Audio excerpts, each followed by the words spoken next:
عزیزان گرامی وقار، اسلام عبادات اور معاملات دونوں کا مکمل دستور ہے۔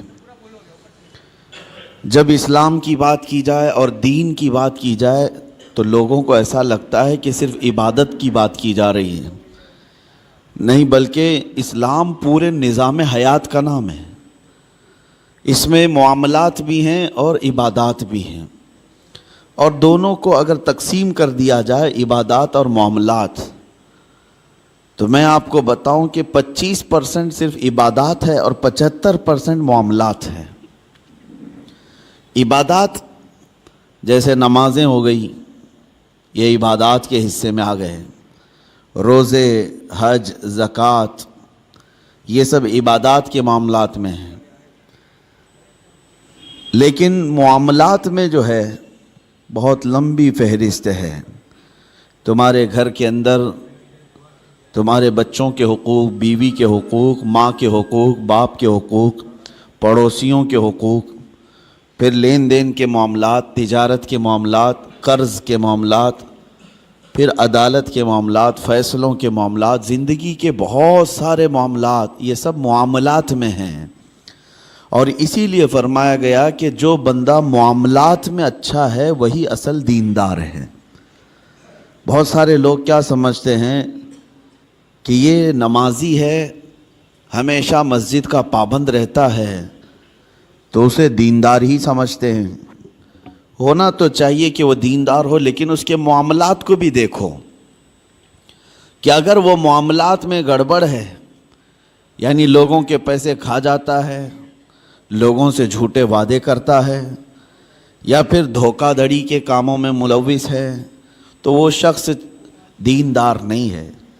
عبادات میں تو وہ پکا نظر آتا ہے، لیکن معاملات میں کچا ہے، تو اسے دیندار نہیں کہا جاتا۔ اسی لیے نبی پاک صلی اللہ تعالیٰ علیہ وسلم نے سختی کے ساتھ معاملات کے بارے میں بہت احکامات نافذ فرمائے، یہاں تک کہ حقوق بھی جو ہیں وہ دو قسم کے ہیں، حقوق اللہ، حقوق العباد۔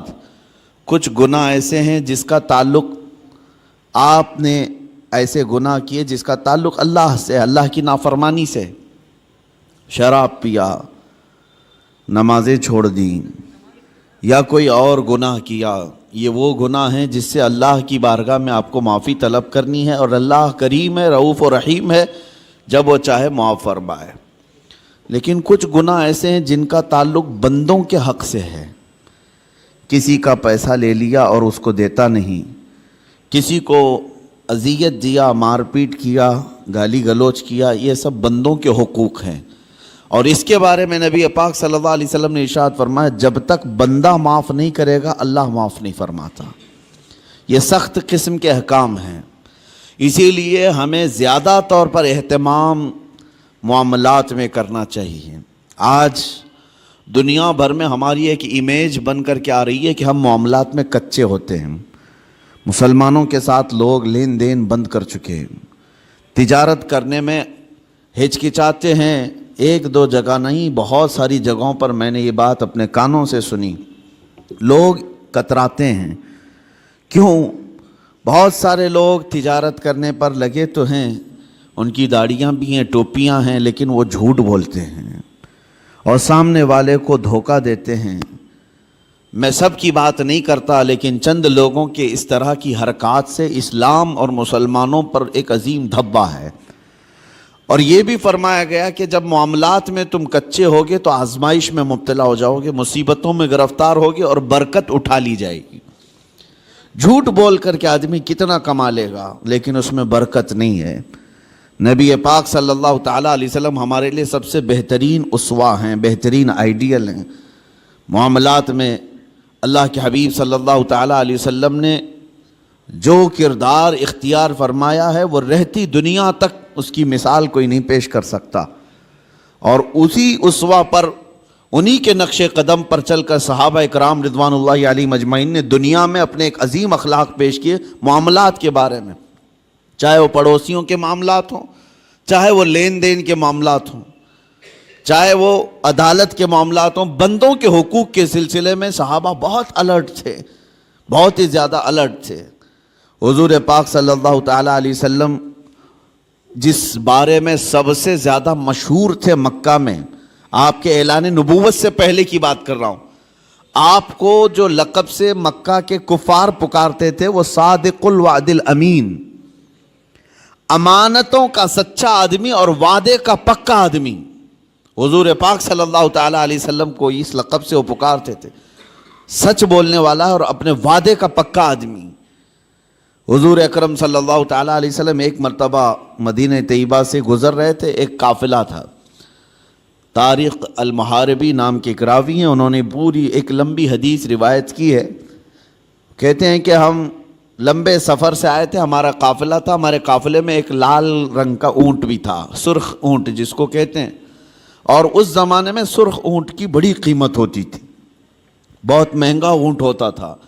حضور پاک صلی اللہ تعالیٰ علیہ وسلم کا گزر وہاں سے ہو رہا تھا، آپ رک گئے، ان لوگوں سے خیر خیریت پوچھی، کہاں سے قافلہ آ رہا ہے، کہاں جا رہا ہے، اور پھر اس کے بعد اس اونٹ کو نبی پاک صلی اللہ علیہ وسلم نے دیکھا اور پسند فرمایا، اور ان سے کہا کیا تم یہ اونٹ مجھے بیچو گے؟ اس قافلے والوں نے کہا ہم بیچیں گے۔ قیمت کتنی ہے؟ ان لوگوں نے بتایا اتنی کھجوریں، یعنی ہم باغیچے کی اتنی کھجوریں لیں گے۔ انہوں نے ایک قیمت بتائی، حضور پاک صلی اللہ تعالیٰ علیہ وسلم اس پر راضی ہوئے، کہا کہ ٹھیک ہے اتنی کھجوروں پر میں راضی ہوں، اونٹ میرے ہاتھ دے دو۔ ان لوگوں کا جو قافلے کا امیر تھا اس نے اونٹ اٹھایا اور حضور کے ہاتھ دے دیا۔ اس وقت رسول پاک صلی اللہ علیہ وسلم کے پاس نہ کھجوریں تھیں نہ کوئی سامان تھا، لیکن حضور اونٹ کی رسی اپنے ہاتھ میں لیے اور مدینے کی طرف چل پڑے۔ قیمت تو ادا نہیں ہے، ان لوگوں میں سے کسی نے پوچھا بھی نہیں۔ حضور صلی اللہ تعالیٰ علیہ وسلم اونٹ کی رسی پکڑ کر مدینے کی طرف چل پڑے، جبکہ یہ سرخ اونٹ بڑا قیمتی ہوتا تھا، انہیں احساس بھی نہیں تھا، اندازہ بھی نہیں تھا قیمت لینے کا۔ جب حضور آنکھوں سے اوجھل ہو گئے تو قافلے میں بات چیت شروع ہو گئی، کیا قیمت مل گئی؟ تو انہوں نے کہا نہیں، قیمت تو انہوں نے دیا نہیں ہے، طے تو ہوئی ہے اتنے کھجوروں کی قیمت ہے اس اونٹ کے بدلے، لیکن انہوں نے دیا تو نہیں۔ سب ایک دوسرے کو کوسنے لگ گئے کہ ایک انجان آدمی کے ہاتھ میں اونٹ کیسے دے دیا، ہم انہیں جانتے نہیں، پہچانتے نہیں، ان کے ہاتھ میں ایک سرخ اونٹ کیسے دے دیا؟ وہ تو آنکھوں سے اوجھل ہو گئے، اب انہیں ڈھونڈے گا کون؟ یہ باتیں بڑھتی گئی، امیر قافلہ کو لوگ کوستے رہے کہ تو نے ایک بڑا نقصان کیا ہے۔ قافلے میں ایک خاتون تھی، ایک عورت تھی، اس عورت نے ہنگامے کو ٹھنڈا کیا اور کہا قریب آ کر لوگوں جھگڑو مت، اس لیے کہ میں نے اس چہرے کو دیکھا، وہ جھوٹا چہرہ نہیں ہو سکتا، ان کی باتوں کو میں نے سنا ہے، وہ شہد سے زیادہ میٹھی ہیں، ان کے بیٹھنے اور اٹھنے کے انداز کو میں نے دیکھا ہے، وہ دنیا کا کوئی عظیم آدمی ہے، انتظار کیوں نہیں کرتے؟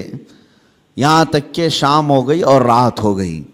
رات کو قافلہ جہاں پڑاؤ کیا تھا سب اپنے اپنے خیموں میں موجود تھے۔ نبی پاک صلی اللہ تعالیٰ علیہ وسلم کے ایک صحابی یا دو صحابہ اپنے ہاتھوں میں کھانے کی بڑی بڑی طبق لے کر کے آئے اور اس قافلے والوں سے کہا فلاں بن فلاں کہاں ہے؟ لوگ باہر آئے، پوچھا کہ کون ہے؟ آئے ہوئے صحابہ نے کہا ہم محمد الرسول اللہ صلی اللہ علیہ وسلم کے غلام ہیں، ہم ان کی طرف سے آئے ہیں، دن میں ہمارے آقا نے آپ سے اونٹ خریدا تھا، اس کی قیمت کھجوریں پوری جتنی طے ہوئی تھی وہ ہم لے کر کے آئے ہیں مدینے سے۔ وہ کھجوریں پوری لا کر کے دیا اور کہا رسول پاک صلی اللہ تعالیٰ علیہ وسلم نے ساتھ میں ہمیں تمہارے پورے قافلے کے رات کے کھانے کا بھی انتظام فرمایا۔ قافلے والوں نے کھانا بھی لیا اور کھجوریں جو قیمت میں تھی وہ بھی لیا۔ یہ عرب میں اس طرح کا پہلا واقعہ تھا، ورنہ جو نظروں سے اوجھل ہو گیا وہ ہمیشہ کے لیے ختم ہو گیا۔ حضور پاک صلی اللہ تعالیٰ علیہ وسلم نے ان کے دلوں میں ایسے اخلاق بٹھائے کہ وہ مدینے میں ڈھونڈتے پھرتے تھے کہ وہ محمد ہیں کہاں، رسول پاک صلی اللہ تعالیٰ علیہ وسلم ہیں کہاں۔ پھر وہ دائرہ اسلام میں بھی آئے کئی لوگ، یہی وہ لین دین کے معاملات تھے جس میں میرے آقا صلی اللہ تعالیٰ علیہ وسلم تجارت کو پوری دنیا کے سامنے بتا کر ایسے اصول بتائے، سود سے پاک کیا جو قافلے کی ایک بڑی لعنت تھی، بلکہ معاشرے کی ایک بڑی لعنت تھی، حضور پاک صلی اللہ علیہ وسلم نے فرمایا سود کو میں نے اپنے پیروں سے روند دیا، ختم فرما دیا۔ سود میں ہوتا کیا ہے آپ کو پتہ ہے؟ جس کو آپ بیاج کہیں، بڈی کہیں، یا جو بھی نام دے دیں، لیکن بڑھا کر کے لینا، کسی کو قرض دینا اور اس سے بدلے میں بڑھا کر کے لینا۔ 100 روپیہ قرض دیا، 110 روپے لیا، 120 روپے لیا، بلکہ 101 روپے بھی لیا، تو یہ سود ہو گیا۔ جس کو قرض دیا اور بدلے میں بڑھا کر کے لیا، صرف پیسے میں نہیں، کسی بھی چیز میں وہ بڑھا کر کے لینا، یہ سود کہلاتا ہے۔ اور یہ اسلام میں بہت عظیم گناہ اس کو بیان کیا گیا۔ کیوں؟ وجہ کیا ہے؟ اس میں بندوں کا حق مارا جاتا ہے۔ ایک بندہ قرض میں ڈوبتا چلا جاتا ہے اور دوسرا امیر ہوتا چلا جاتا ہے۔ یہ نظام آج دنیا کے یہودیوں نے قائم رکھا ہے، پوری دنیا کو کریڈٹ پر چلاتے ہیں۔ زبردستی تمہیں کریڈٹ کارڈ پکڑائیں گے، کیوں؟ سود بھرتے رہو، تم اپنے حلال کمائی کی قیمت، اپنے پسینے کی قیمت ان کو سود میں چکاتے رہو، بھرتے رہو۔ لوگوں کو احساس بھی نہیں ہوتا۔ یہ دنیا اس عظیم لعنت میں تمہیں لے کر کے جا رہی ہے۔ میرے آقا صلی اللہ تعالیٰ علیہ وسلم نے ارشاد فرمایا، جس نے سود کا ایک لقمہ کھایا اس کا گناہ اتنا بڑا ہے کہ جیسے کہ اس نے خانہ کعبہ کے سامنے اپنی ماں سے زنا کیا، اتنا بڑا اس کا گناہ ہے۔ بلکہ ایک حدیث میں 73 درجے گناہ کے ہیں، سود کھانے والے کے گناہ 73 درجے کے ہیں، 73۔ اس میں سے پہلا درجہ یہ ہے کہ وہ ماں کے ساتھ بدکاری کیا ہو۔ عزیزان گرامی وقار، اس کو اتنا سخت کیوں بیان کیا گیا؟ بندوں کے حقوق مارے نہ جائیں، بندوں کے حق تلف نہ ہوں۔ امانت کے ساتھ جو معاملات ہوتے تھے، آپ دیکھیں وہی چیز آج ہمارے معاشرے سے ختم ہونے لگ گئی ہے۔ آج تمہیں لون لینے کی ضرورت کیوں پیش آنے لگی؟ آج قرض جہاں پر بھی جائیں گے تمہیں بیاج کے ساتھ لینے کی ضرورت کیوں پیش آ رہی؟ اس کی وجہ یہی ہے کہ آپس میں اعتماد اور بھروسہ ختم ہو گیا۔ قرض حسن کون دینے والا ہے آج؟ آج ایک مسلمان اٹھے اور دوسرے کے پاس جائے اور کہے کہ مجھے 5 لاکھ کی ضرورت ہے، اللہ ماشاء اللہ، کون ہوگا؟ قریب سے قریب ترین دوست بھی منہ پھیر لیتا ہے۔ اس کی وجہ صرف ایک طرفہ نہیں ہے، 2 طرفہ ہے۔ قرض لینے والا اور قرض دینے والا دونوں کے درمیان اعتماد کا رشتہ نہیں ہے۔ کچھ لوگ قرض لیتے ہیں لیکن وہ دینا نہیں چاہتے، یہ بھی بندوں کے حقوق کی پامالی ہے۔ ان کو کیوں دیا جائے قرض؟ لوگ ڈرتے اسی لیے کہ 5 لاکھ دوں کہ 1 لاکھ دوں، یہ تو دینے کا نام ہی نہیں لیتا۔ اور کچھ لوگوں کی لت پڑ جاتی عادت، اس سے بھی مانگا اس سے بھی مانگا اور قرض میں ڈوبتے چلے گئے۔ وہ ایسے بھکاری بن جاتے ہیں کہ ان کے لیے دروازے بند ہو جاتے ہیں۔ حدیث پاک سنو، رسول کریم صلی اللہ علیہ وسلم ارشاد فرماتے ہیں، جس نے قرض لیتے وقت یہ سوچا کہ دیکھا جائے گا، ادا کرنے کی اس کی نیت نہیں تھی، حضور صلی اللہ تعالیٰ علیہ وسلم فرماتے ہیں اس پر اللہ تعالیٰ زمین کو اور تنگ کر دیتا ہے، اس کے لیے دروازے تنگ ہو جاتے ہیں۔ اور فرماتے ہیں کہ جس نے قرض لیا اور دینے کی نیت تھی اور یہ سوچا کہ میری ناک زمین پر رگڑ جائے لیکن میں اس کا حق دوں گا، حضور فرماتے ہیں اللہ اس کے لیے روز دروازہ کھولتا ہے، اس کے لیے اسباب پیدا کرتا ہے۔ یہاں لینے والے کی دل میں خیال ہی نہیں رہ گیا کہ سامنے والے سے میں نے رقم لیا ہے، بے چینی شروع ہو جانی چاہیے، ہمیں بے قراری شروع ہو جانی چاہیے۔ کسی کا قرض لیا ہے تو نیند اڑ جائے کہ نہیں میرے بھائی کا قرض ہے، مجھے واپس دینا ہے۔ لیکن یہاں معاملات ایسے نہیں رہ گئے، جس کی وجہ سے آج دنیا نے تمہیں سود کا عادی بنا دیا۔ اب کون دیتا ہے قرض حسن؟ قرض حسن کا مطلب کیا ہے؟ 1 لاکھ روپے میں آپ کو دیا اور بدلے میں آپ نے بھی 1 ہی لاکھ روپے لوٹایا، یہ قرض حسن اچھا قرض ہے۔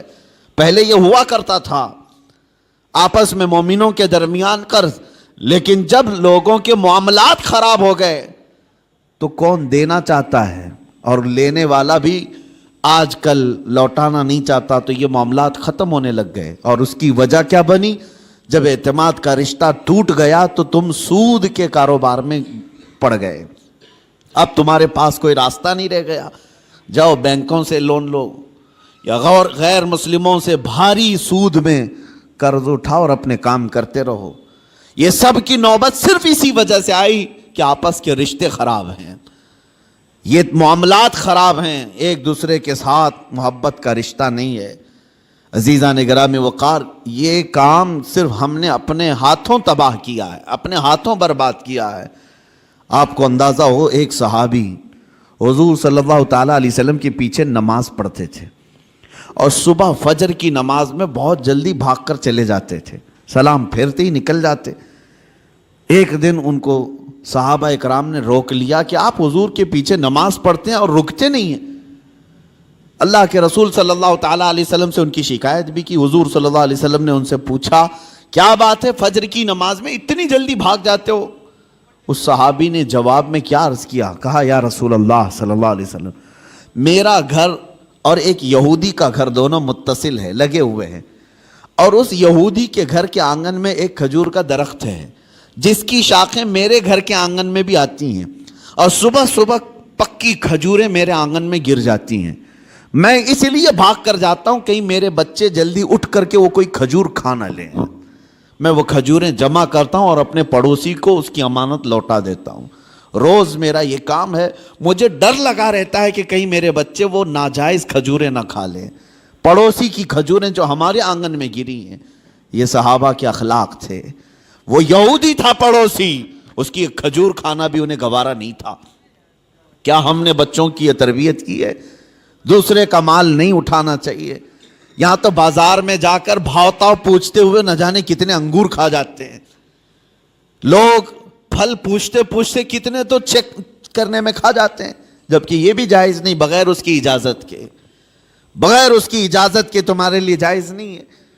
اس صحابی کی یہ بات سن کر نبی پاک صلی اللہ تعالیٰ علیہ وسلم نے ارشاد فرمایا، کوئی ہے ہم میں سے، میرے صحابہ میں سے، جو اس یہودی کا درخت خرید کر کے میرے اس صحابی کو دے دے تاکہ یہ سکون سے نماز پڑھ سکے۔ سوچو میرے عزیز ہو، اس وقت رسول پاک صلی اللہ تعالیٰ علیہ وسلم نے جب یہ ارشاد فرمایا تو صحابہ نے کہا کہ یا رسول اللہ، ہم اس یہودی کو بلاتے ہیں، کیا وہ بیچنے کو راضی ہے؟ اس پڑوسی کو بلائے جس کی کھجوریں یہ روز امانت کے ساتھ جمع کر کے اس کو دیتے تھے۔ وہ آیا، حضور صلی اللہ علیہ وسلم نے پہلے اس سے کہا کہ تو یہ اپنا درخت میرے اس صحابی کو دے دے۔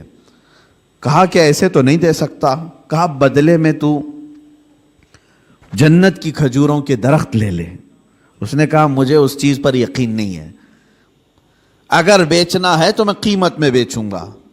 جب حضور نے یہ جنت کی بات کی تو صحابہ جو بیٹھے تھے اس میں سے ایک صحابی حضرت ابو الدحداء وہ کھڑے ہوئے، کہا یا رسول اللہ صلی اللہ علیہ وسلم، اس ایک درخت کے بارے میں آپ نے فرمایا ہے کہ جنت کے درخت ملیں گے، کیا یہ میں اگر خرید لوں تو مجھے بھی ملیں گے؟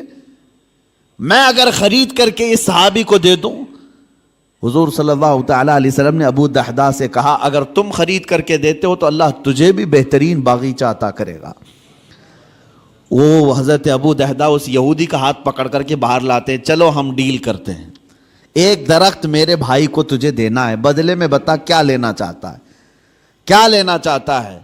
وہ مانتا نہیں تھا۔ حضرت ابو الدحداء کون صحابی ہیں میں آپ کو بتا دوں، اوالی مدینہ، مدینہ کا ایک علاقہ جہاں آج بھی اوالی اس کو کہتے ہیں، مسجد قباء کے قریب، وہاں کے کھجوریں دنیا کی سب سے بہترین کھجوریں مانی جاتی ہیں۔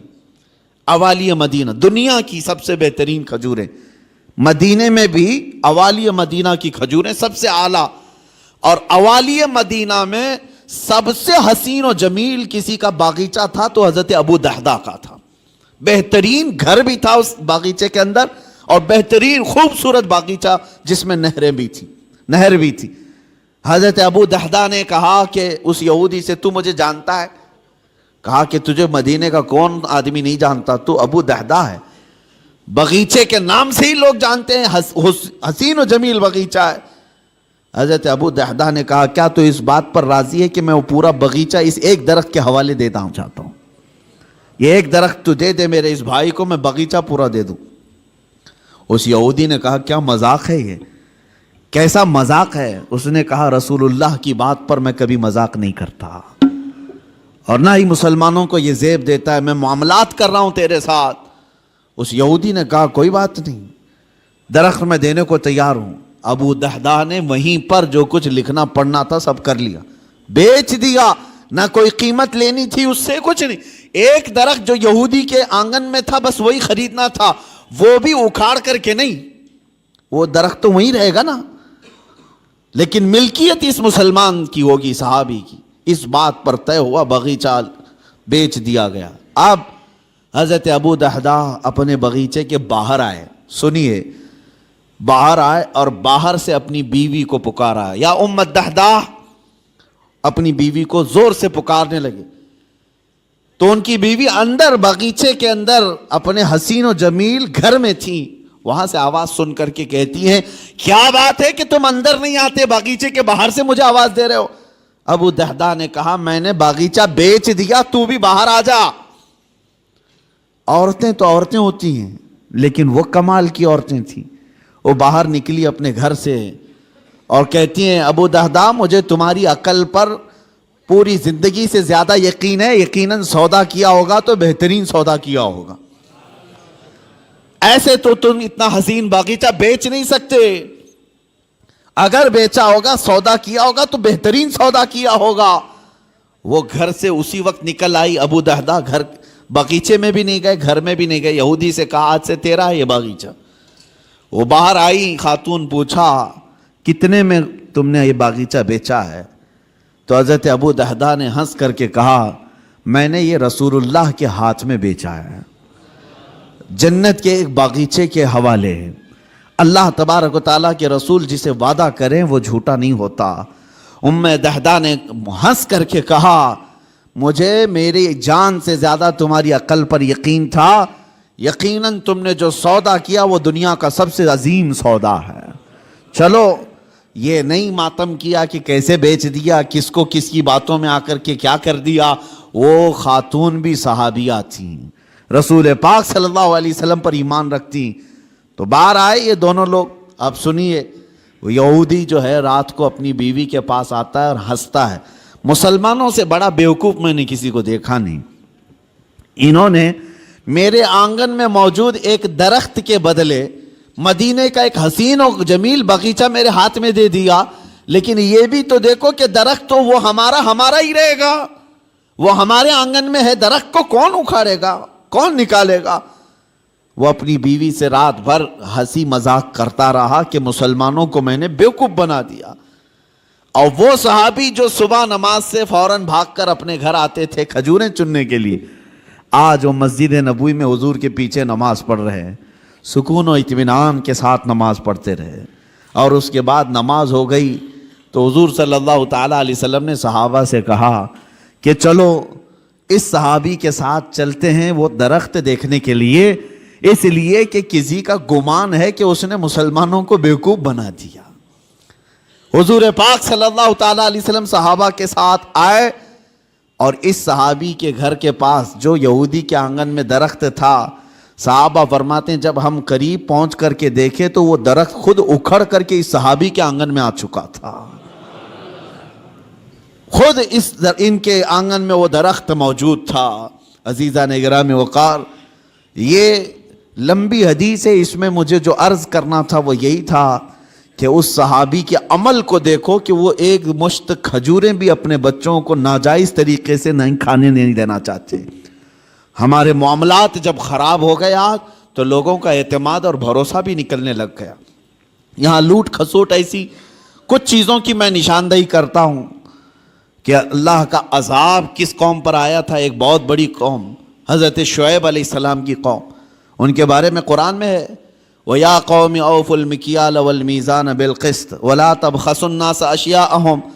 حضرت شعیب علیہ السلام اپنی قوم کو بار بار ڈراتے تھے کہ ماپ تول میں کمی مت کرنا, ناپ تول میں کمی مت کرنا, برابر انصاف کے ساتھ لوگوں کو غلہ دیا کرو. وہ لوگ کیا کرتے تھے جس کو ڈنڈی مارنا کہتے ہیں, یعنی کلو کے کانٹے میں جو ہے فرق کر دینا اور کہیں سے کچھ نہ کچھ سیٹنگ کر کے مال تھوڑا سا سامنے والے کو کم جائے. اس گناہ میں مبتلا تھی وہ قوم, اور اس کو اللہ کے نبی حضرت شعیب علیہ السلام اس قوم کو ڈراتے رہے, یہ زمین میں فساد ہے, اس چیز سے باز آؤ. وہ باز نہیں آتے تھے. جانتے ہو ناپ تول میں کمی کرنے کی وجہ سے اللہ کا بھیانک عذاب ان پر آیا، بہت سخت ترین عذاب آیا۔ قوم شعیب ہمیشہ کے لیے ہلاک کر دی گئی، اس کو قوم سمود بھی کہتے ہیں۔ حضرت شعیب علیہ السلام کی قوم پوری ہلاک و برباد ہو گئی، ناپ تول میں کمی کرتی تھی۔ آج ہو سکتا ہے کہ ترقی یافتہ دور میں ناپنے کی چیزیں بدل گئی ہوں، لیکن اگر اس میں بھی کوئی خیانت کرتا ہے ذرا برابر بھی، وہ اللہ کے عذاب میں گرفتار ہوگا، اس کی برکتیں ختم کر دی جائیں گی، اس کے چہرے کی رونق ختم کر دی جائے گی۔ اسی لیے میرے عزیزو، ان معاملات میں پابند ہو جاؤ اور دیکھنا کہ ہمارے معاملات بالکل صحیح ہو جائیں گے۔ غیر مسلموں کے حالات تو آج ایسے کہ وہ لوگ اس چیز پر سختی کرتے ہیں، ان کی مارکیٹ میں سب ایک دوسرے کے تعاون کرنے والے ہیں، اور مومنوں میں ایک دوسرے کا تعاون کرنے والا نہیں۔ مارکیٹ میں اگر 4 دکانیں تمہاری ہیں، تمہاری تجارت زیادہ ہونے لگ گئی تو بغل والے کو حسد ہونے لگ گیا، سوچتے کہ میرا بھائی تو ہے، نہیں، حسد ہونے لگ گیا، اور تیسرا اس سے زیادہ جلنے لگ گیا۔ آپس میں اس بات کو لے کر کے سب جلن کے شکار ہیں، اور پھر اس کے بعد ہوتا یہ ہے کہ ذرا برابر کچھ کمی ہوئی تو دوڑے دوڑے بابا کے پاس جاتے ہیں، پڑوسی نے کچھ کرایا ہے، میری دکان میں کچھ ہوتا نہیں۔ تم آپس میں ایک دوسرے کو کیا کرایا اسی میں لگے رہے ہو۔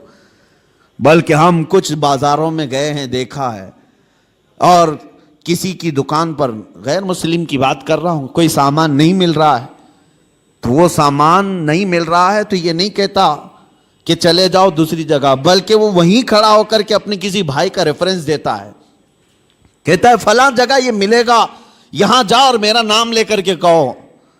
وہ آپس میں تعاون ہے ایک دوسرے کا۔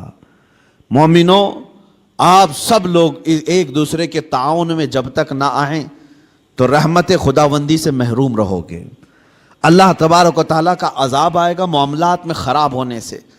اسی لیے سود کو حرام اسی لیے کیا گیا تھا کہ دوسروں کے حق نہ مارے جائیں، دوسرا کوئی غریب سے غریب تر ہوتا جائے اور تم امیر سے امیر تر ہوتے جاؤ، یہ جائز نہیں اسلام میں۔ یہاں تک کہ غلہ جمع کر کے رکھنا اور وقت آنے کا انتظار کرنا، یہ بھی حرام ہے، حرام ہے۔ چاول کو ذخیرہ کر لیا، احتکار اس کو کہتے ہیں، اس کو جمع کر کے رکھ لیا اور سوچتا رہا کہ مارکیٹ میں چاول جب کم ہوگا تو میں اپنا غلہ باہر نکالوں گا، اور اس وقت جو 100 روپے کلو کا چاول ہوگا میں 500 روپے کا بیچوں گا۔ یہ احتکار سخت ترین حرام ہے۔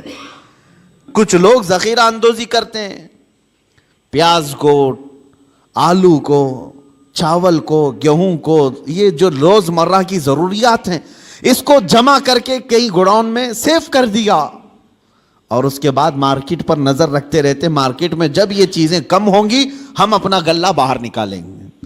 اسلام میں یہ جائز نہیں۔ بندوں کے حقوق مارنا یہ معاملات کی خرابی ہے، احتکار جائز نہیں ہے۔ اسی طرح میرے عزیزو، چند باتیں جو ہمارے ساتھ ہو رہی ہیں، جھوٹ بولنا۔ حضور پاک صلی اللہ تعالیٰ علیہ وسلم کے پاس ایک صحابی آئے، انہوں نے کہا یا رسول اللہ صلی اللہ علیہ وسلم، میں گھر بنانے کا کام کرتا ہوں، جس کو آپ مستری کہتے ہیں، معمار، میرا کیا ہوگا قیامت کے دن؟ حضور صلی اللہ علیہ وسلم نے فرمایا تو ابراہیم علیہ السلام کے ساتھ اٹھایا جائے گا۔ ایک صحابی آئے، انہوں نے کہا میں کپڑے سلتا ہوں، درزی ہوں، میرا کیا ہوگا؟ نبی پاک صلی اللہ تعالیٰ علیہ وسلم نے فرمایا تو حضرت ادریس علیہ السلام کے ساتھ اٹھایا جائے گا۔ ایک صحابی آئے، انہوں نے کہا کہ میں لوہے کا کام کرتا ہوں، حضور نے فرمایا تو حضرت داؤد علیہ السلام کے ساتھ اٹھایا جائے گا۔ جس کا جو پیشہ تھا اور جو نبی کا پیشہ تھا، حضور نے ان کے ساتھ اٹھائے جانے کی بشارت دی۔ ایک صحابی نے کہا کہ یا رسول اللہ صلی اللہ علیہ وسلم، میں تجارت کرتا ہوں، میرا کیا ہوگا؟ حضور پاک صلی اللہ تعالیٰ علیہ وسلم فرماتے ہیں اگر تو 2 چیزوں کی پابندی کرتا ہے، جھوٹی قسم نہیں کھاتا اور جھوٹ نہیں بولتا، تو قیامت کے دن میرے ساتھ اٹھایا جائے گا۔ تجارت میں یہ 2 چیزیں لوگ آج یہی زیادہ کرتے ہیں، جھوٹ بولنا اور جھوٹی قسم کھانا، اور سامنے والے کے کم عقل ہونے کو دیکھ کر کے اس کا استعمال کر لینا۔ لوگ اس انتظار میں رہتے ہیں کہ ایسا گاہک آئے، ایسا گراہک آئے جس کو معلومات کم ہو تو اسے جلدی ٹوپی پہنا دیا جائے، جس کو خرید و فروخت کا تجربہ نہ ہو اس کو جیسے تیسے بیچ کر کے ختم کر دیا جائے. لوگ تو ایسے گراہک کے انتظار میں رہتے ہیں. امام اعظم ابو حنیفہ رضی اللہ تعالیٰ عنہ، ہمارے امام سراج الامہ، یہ خود تاجر تھے. ایک بار بیٹھے ہوئے تھے اپنی دکان میں، ایک عورت کپڑا لے کر کے آئی.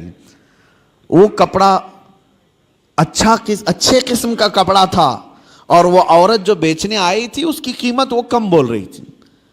امام اعظم کے پاس وہ آئی اور لے کر کے اس نے کہا کہ یہ کپڑا مجھے بیچنا ہے. حضرت امام اعظم نے پوچھا کتنے کا بیچ رہی ہو؟ اس نے کہا 10 درہم.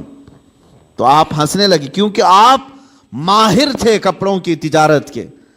آپ نے کہا یہ کپڑا اتنی قیمت کا نہیں ہے. تو اس نے کہا مجھے ضرورت ہے، اتنی پیسے دے دو. امام اعظم نے کہا نہیں، میں یہ نہیں کہہ رہا کہ یہ زیادہ ہے، بلکہ تو قیمت کم لگا رہی ہے، کپڑا زیادہ قیمت کا ہے. تو اس عورت نے کہا اچھا قیمت کم میں نے لگائی ہے تو میں بڑھا کے بولتی ہوں، آپ بڑھا کر کے دے دیجئے، 50 درہم میں لے لیجئے. سیدھے بڑھا دیا. امام اعظم نے کہا نہیں ابھی کم بول رہی ہے تو قیمت اس کی، اس کپڑے کی. اس نے کہا 100 درہم. امام اعظم نے کہا کپڑا اس سے بھی زیادہ کا ہے، یہ کپڑا اس سے بھی زیادہ قیمت کا ہے. اس خاتون نے 3 بار قیمت بڑھائی. تو امام اعظم ابو حنیفہ نے فرمایا جا تیرے گھر میں کوئی ذمہ دار مرد ہو تو اسے بھی لے کے آ. یہ تجارت کے معاملات، یہ نہیں کہ کوئی بھولا بھالا آیا ہے تو اسے ٹوپی پہنا کے بھیج دیا جائے. 10 درہم میں خرید لیتے، وہ کپڑا تو 400 درہم کا تھا. کہا کہ جا تیرے گھر میں کوئی ذمہ دار مرد ہے تو اسے لے کر کے آ. وہ خاتون گئی، اپنے مرد کو لائی. امام اعظم ابو حنیفہ رحمۃ اللہ تعالی علیہ نے اس کپڑے کو 400 درہم میں خریدا. کہا کہ پھر بھی میں نفع میں ہوں. فرماتے ہیں کہ میں جو بیچوں گا اس پر مجھے نفع آئے گا، لیکن میں یہ نہیں چاہتا تھا کہ سامنے والے کو اس کپڑے کی قیمت کا اندازہ نہیں تو میں اس کو پوری طرح سے ڈبا دوں. یہ رسول پاک صلی اللہ تعالیٰ علیہ وسلم کے اخلاق کے کریمانہ جو امام اعظم ابو حنیفہ نے بھی اپنی زندگی میں دکھایا ہے. اور ایک بات، ایک عورت اور آئی. عورتوں کو کچھ معاملات میں بہت معلوم ہے اور کچھ معاملات میں کچھ نہیں معلوم ہے. وہ کبھی کبھار مارکیٹ میں صرف اسی لیے جاتی ہیں کہ گراتی رہیں یا اٹھاتی رہیں. بہرحال ایک خاتون آئی اور اس نے کہا امام اعظم ابو حنیفہ رحمۃ اللہ تعالیٰ علیہ کے پاس ایک کپڑا تھا ریشم کا، اور اس عورت کے پاس کچھ ہی پیسے تھے. اس عورت نے کہا میں ایک غریب عورت ہوں، مجھے آپ ایک کپڑا ایسا بیچو جس میں آپ نفع مت لینا مجھ سے. وہ کہا جاتا ہے نا مدل مل جائے.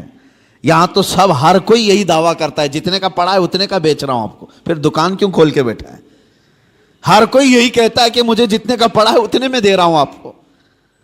امام اعظم ابو حنیفہ رحمۃ اللہ تعالیٰ علیہ کے پاس عورت آئی، کہا ایک کپڑا مجھے دیجئے، اس پر آپ نفع مجھ سے مت کمائیے، باقی سب سے نفع تو لیتے ہی.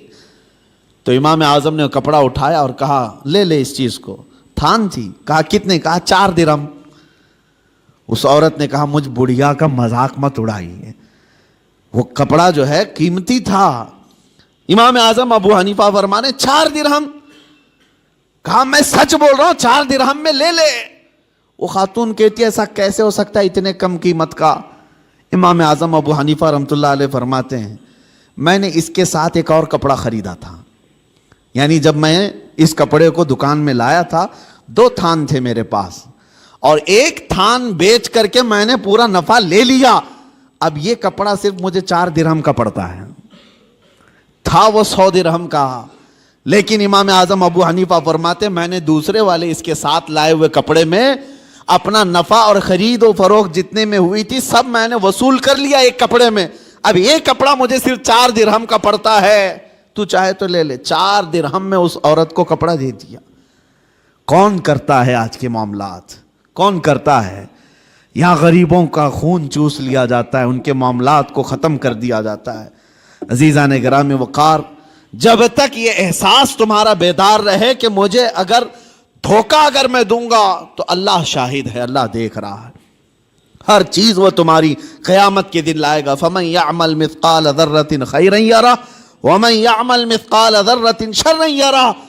تم میں جو رائی کے دانے کے برابر نیکی کرے گا اللہ اسے بھی دکھائے گا، اور رائی کے دانے کے برابر جو برائی کرے گا اللہ وہ بھی تمہیں دکھائے گا. اسی لیے معاملات میں پکے ہو جاؤ. لوگوں کو ٹھگنا، لوگوں کو بیوقوف بنانا، لوگوں کو کا استحصال کرنا، یہ نہیں ہے کہ تجارت تمہارے لیے حلال نہیں. نفع رکھو لیکن جھوٹ مت بولو. مثال کے طور پر ایک گھڑی ہم نے خریدی، میں نے 100 روپے کی خریدی ہے، اب مجھے بیچنا ہے 150 روپے میں یا 200 روپے میں.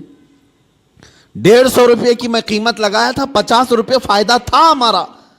اور جب آپ خریدنے کے لیے آئے تو ظاہر سی بات ہے نیگوسیشن تو چلتا ہی ہے. آپ آتے ہی اس کی قیمت کم کرانے لگے. تو آپ جب قیمت کم کرانے لگے تو سیدھے آپ نے کہا مجھے 120 میں دو، اور ہم نے کہا اتنے میں تو مجھے پڑی بھی نہیں ہے، جبکہ ہمیں پتہ ہے یہ گھڑی 100 روپے کی ہے اور اس نے صرف 30 روپے کم کرایا تھا. ٹھیک ہے مجھے نہیں دینا تھا 30 روپے کم کر کے، نہ دیتا، لیکن یہ تو نہیں کہتا کہ مجھے پڑی ہی نہیں ہے، بلکہ اس سامنے والے کو اتنا کہہ دیتا کہ نہیں اتنے میں مجھے کوئی دینا نہیں ہے، آپ کو اتنے کم قیمت میں آپ کو بیچ نہیں سکتا. یہ چیزیں کہہ سکتے ہو، لیکن یہ کہنا کہ اتنے میں خریدا ہی نہیں، جھوٹ بولا. اور اس جھوٹ بول کر کے اس سامنے والے کو بیچا تو وہ قیمت پوری تمہارے لیے حرام ہی رہی. حرام لقمے اس طرح سے بھی گھر میں آتے ہیں. اگر آپ کو نہیں دینا ہے تو سیدھے صاف یہ کہہ دیتے کہ مجھے اتنے کم میں نہیں بیچنا ہے. سامنے والے کی مرضی ہے، لینا چاہے تو لے، نہ تو جائے. یا اگر آپ تجارت کے اصول جانتے ہیں، اس کو جانے نہیں دینا چاہتے تو بیچ کی کوئی ریٹ پر آپ طے کر لیں، لیکن جھوٹ بول کر کے نہیں. تمہاری زبان پر کوئی جھوٹ آنے نہ پائے. اور جب اس طرح کی تجارت کرو گے، ہر حلال کھاؤ گے، تمہاری عبادات میں بھی برکت ہوگی، تمہاری دعائیں بھی اللہ کی بارگاہ میں بار اجابت سے ٹکرائیں گی. عزیزان گرامی وقار، پوری دنیا میں آج معاملات کے لیے ہم فکر مند ہیں کہ مسلمانوں کی ایسی چھبی بنائی گئی. ابھی میں ایک باہر ملک میں تھا، وہاں ایک صاحب کہہ رہے تھے کہ ہم جو ہے مال امپورٹ کرتے ہیں فلاں جگہ سے، لیکن ہم وہاں جا کر دیکھتے ہیں اگر کوئی مسلمان کنٹینر وغیرہ لگا رہا ہے تو ہم ڈر جاتے ہیں کہ واپس وہ ہمارے ملک میں آئے گا تو آدھا کنٹینر ملے گا، نہیں تو فلاں ایسا ہو جائے گا، فلاں ہو جائے گا. وہ ڈر اس بات کا ہے. کہا کیوں اس قدر بگاڑ لیا اپنے معاملات کو. عزیزان گرامی وقار، مسلمانوں کے حالات جب اس طرح سے بگڑے ہیں تب یہ تمام چیزیں آئی ہیں. قوت فکر و عمل پہلے فنا ہوتی ہے جب کسی قوم کی شوکت پہ زوال آتا ہے.